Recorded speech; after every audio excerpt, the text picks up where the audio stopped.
पूरा विपक्ष उलझा रहा ईडी सीबीआई के खेल में, एसआईआर के खेल में, और बीजेपी एक नया राष्ट्रीय अध्यक्ष बना के ले गई बीच में 45 साल का युवा। जी, मुझे लगता है अमीश देवगन जी, ये हमारी राजनीति में संगठनात्मक रूप से कौन सी पॉलिटिकल पार्टी अपने संगठन को लेकर के, अपने वैचारिकी को लेकर के प्रतिबद्ध है और उसके लिए काम कर रही है, ये उस एक तरह से ये उसका आईना है। आप देखिए, भारतीय जनता पार्टी ने जो राष्ट्रीय अध्यक्ष जिनको चुना है, नितिन नवीन जी को, उनका ट्रैक रिकॉर्ड सिर्फ एक एमएलए होने का नहीं रहा है, या वो सिर्फ बिहार की भूमि तक ही सीमित होकर के उन्होंने अपना राजनीतिक काम किया हो, ऐसा नहीं रहा है। और लोगों को, बहुत कम लोगों को पता भी है इसके बारे में, क्योंकि यही बीजेपी की खासियत है कि लोग जो जुड़े भी रहते हैं, जो काम भी करते हैं, बड़े अंडरस्टेटेड तरीके से करते हैं। हाल ही में जो छत्तीसगढ़ में चुनाव हुए, उसमें नितिन नवीन जी का बहुत बड़ा योगदान रहा। सिक्किम में पहली बार भारतीय जनता पार्टी ने मिलकर के जब सरकार बनाई, वहां भी वो को इंचार्ज थे। कुछ बहुत गूढ़ रणनीतियां हैं जिसके तहत वो काम करते आए हैं, और इस चीज का संज्ञान संगठन ने लिया, संगठन के नेतृत्व ने लेकिन पूरा मेरा पॉइंटेड सवाल ये था, पूरा ऑपोजिशन एसआईआर, ईडी, सीबीआई में उलझा रहा, बीजेपी 27 और 29 की तैयारी कर रही थी।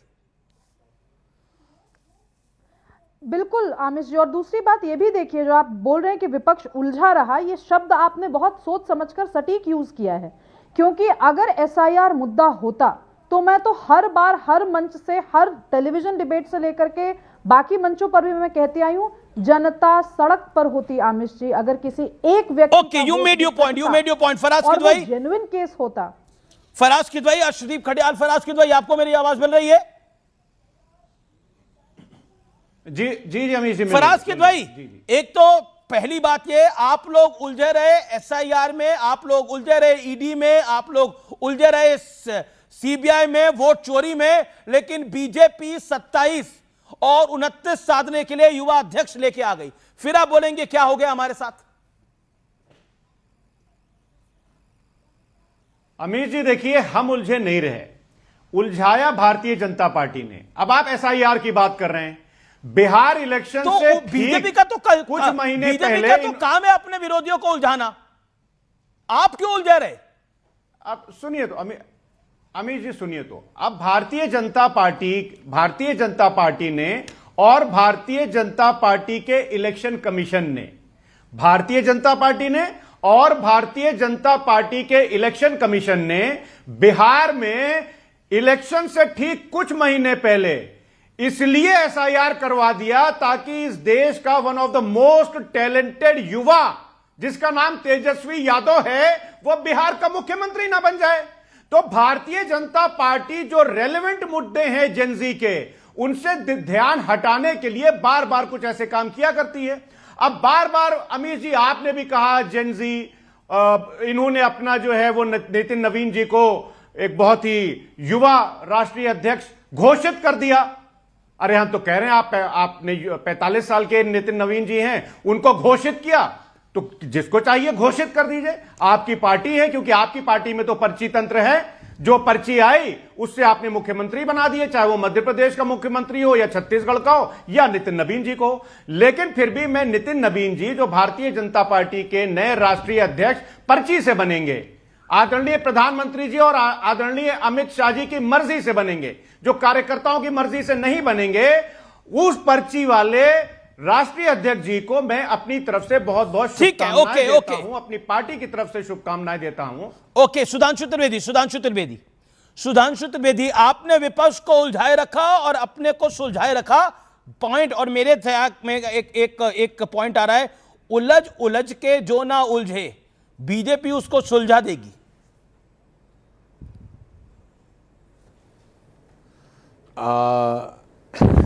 वो है ना, समझ के जो ना समझे वो समझो ना समझ है। मैं कह रहा हूं उलझ के जो ना उलझे, बीजेपी उसे सुलझा देगी, ऐसा खेल करा देगी। वो कहते हैं ना कि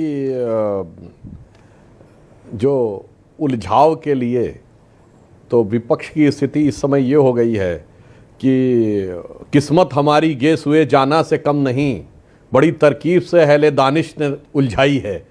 वो स्थिति इनकी हुई। अभी फराज साहब क्या बोल रहे थे, अद्भुत वाक्य बोल रहे थे, एक्स्ट्रॉर्डिनरी टैलेंटेड युवा आपने तेजस्वी यादव जी, वाकई बहुत टैलेंटेड युवा हैं। क्या टैलेंट दिखाया है कि पोस्टर से माताजी और पिताजी को गायब कर दिया, आरजेडी के पोस्टर से उनको बाहर कर दिया और परिवार से अपने बड़े भाई को बाहर कर दिया। और ऐसे टैलेंट का प्रस्तुतिकरण किया बिहार में कि भाई साहब उनकी क्वालिफिकेशन यह है कि उनको कोई सरकारी नौकरी नहीं मिल सकती, क्योंकि आजकल क्लास 4 के लिए भी 12वीं पास जरूरी हो गया है, मगर यह कह दिया हर घर में एक सरकारी नौकरी दे देंगे। अद्भुत, मतलब ऐसा गणित जो है वो उनकी क्वालिफिकेशन वाला व्यक्ति दे सकता था। अब मैं बताना चाहता हूं उन्होंने, और ऐसी जबरदस्त टैलेंट है फराज साहब कि इमारतें शरिया का कार्यक्रम होता है पटना में, उसमें वो शिरकत करते हैं जिसमें बोला जाता है हमारे लिए शरिया पहले संविधान बाद में, और उसके बाद आके कहते हैं साहब हम तो सेकुलर के साथ में हैं। ऐसा गजब का टैलेंट था कि सीएम भी प्रोजेक्ट हो गया, उन्होंने राहुल गांधी को पीएम भी प्रोजेक्ट कर दिया, डिप्टी सीएम भी प्रोजेक्ट कर लिया, और आखिर में स्थिति यह बनी कि बमुश्किल नेता प्रतिपक्ष के लायक संख्या जुटा पाए। खैर, अब इसके ऊपर आते हैं। देखिए, वास्तविकता में अमीश जी, राहुल गांधी जी के ट्रैप में विपक्ष फंस गया। एसआईआर कोई राजनीतिक मुद्दा ही नहीं था। ये तो जो एंटी इंडिया फोर्सेस हैं जो विदेश में बैठे हुए हैं, मैं फिर बोल रहा हूं, डोनाल्ड ट्रंप ने फरवरी 2025 में आके कहा कि यूएस एड को जो फाइनेंशियल ग्रांट थी उसने रोकी, यूएस एजेंसी फॉर डेवलपमेंट जो है, इंटरनेशनल डेवलपमेंट, उसने कहा मुझे समझ में नहीं आता यूएस एड भारत में वोटर टर्नआउट को प्रभावित करने के लिए क्यों फंडिंग कर रहा था। यूएस एड का भारत के वोटर टर्नआउट से क्या लेना देना। तो भाई साहब, ये जो कोलंबिया से लेके, जर्मनी से लेके, वियतनाम से लेके, लंकावी से लेके और इंग्लैंड और वो जाते हैं, उनको भारत के अंदर इलेक्टोरल सिस्टम में कुछ समस्या पैदा करनी थी। खामखा में तेजस्वी जी और हमारे अखिलेश जी उस ट्रैप में आके फंस गए। जब आप ट्रैप में आके फंस गए तो आपको नुकसान होना स्वाभाविक था, और आज ले जाकर उन्होंने अखिलेश जी को उस मुकाम में पहुंचाया है अमीश जी कि मुंबई नगर पालिका में और अन्य जगहों पर आज स्थिति है कि ओवैसी की पार्टी को ज्यादा सीटें मिली, समाजवादी पार्टी को 1 मिली। मालेगांव की सीट जहां के लिए सपा और कांग्रेस लड़ रहे थे महाराष्ट्र विधानसभा में कि हम ही लड़ेंगे, हम ही लड़ेंगे, और स्थिति क्या हुई वहां जानते कौन जीता है फराज साहब? न सपा न कांग्रेस। जी फराज साहब कुछ कहना चाहते हैं। वहां तो एमआईएम भी नहीं जीती, वहां तो इस्लाम पार्टी जीती है साहब, सबसे नई, सबसे फंडामेंटलिस्ट पार्टी।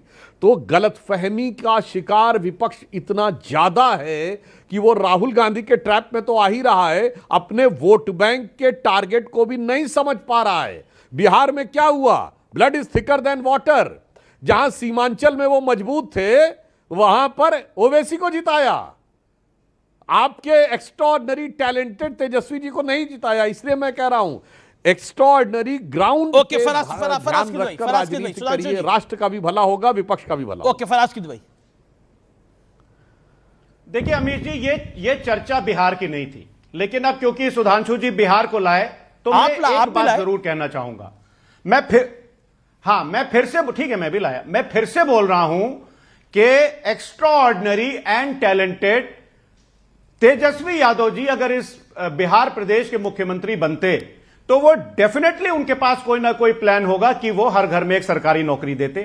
अब अभी सुधांशु जी ने एक बात कही ना, तो जैसे बिहार के लिए क्या है कि इन्होंने चलते हुए इलेक्शन में, मैं तो ये इलेक्शन, ये तो मेरे पास जो मॉडल कोड ऑफ कंडक्ट है वो ये रखा हुआ है, इसका जो पैरा 4 है वो क्लियरली कहता है कि no fresh sanction for the government scheme should be made, review by political executive and processing of beneficiary oriented schemes if ongoing. मतलब अगर कोई ऑनगोइंग स्कीम भी है तो उसमें भी आप बेनिफिट्स नहीं दे सकते। तो एक शेर है सुधांशु जी, ये हंसी शोक नजारे बिहार के लिए हैं, ये चांद और सितारे तो बिहार के लिए हैं, तमाम सूबे तरसते हैं रोटियों के लिए, ये अखरोट और छुआरे तो बिहार के लिए। देखिए अभी आप तो बिहार पे उलझे पड़े हैं, जी? वहां महाराष्ट्र का नगर निकाय चुनाव हो गया है, बीएमसी में खेल हो गया, बिहार में अटके पड़े। वहीं मैं कह रहा हूं कि बीजेपी आगे बढ़ रही है, आप अटके पड़े हैं एक ही जगह पे। Sudhanshu Trivedi quick reply, 30 second time limit please follow. Okay Faraz Kidwai, hold on 30 second. हम फराज साहब, अब बिहार पे हम लोग बहुत नहीं जाना चाहते, पर इतना जरूर बता देना चाहते हैं, सारे दर्शक जाके चेक कर लें। बिहार में उन्होंने कहा हर घर में एक सरकारी नौकरी देंगे। बिहार की आबादी 12 करोड़ है, ऑन एन एवरेज 4.2% पर फैमिली है। उससे आप डिवाइड करेंगे तो लगभग 2 करोड़ 80 लाख के आसपास परिवार आएंगे। सबको अगर आप सरकारी नौकरी देंगे तो 30-35 हजार रुपए मिनिमम सैलरी से लेकर 2 लाख तक सैलरी होती है, औसत 1 लाख सैलरी मान लीजिए, तो भाई साहब 2 करोड़ 80 लाख रुपए महीना देना पड़ेगा। कितना देना पड़ेगा? मतलब 280 करोड़ जितना बिहार का कुल बजट है उतना तो 1 महीने में देना पड़ेगा। ऐसा टैलेंट आप ही कर सकते हैं। और आइए 2024 में ये खटाखट वाली स्कीम क्या थी भाई? 1 लाख रुपए हर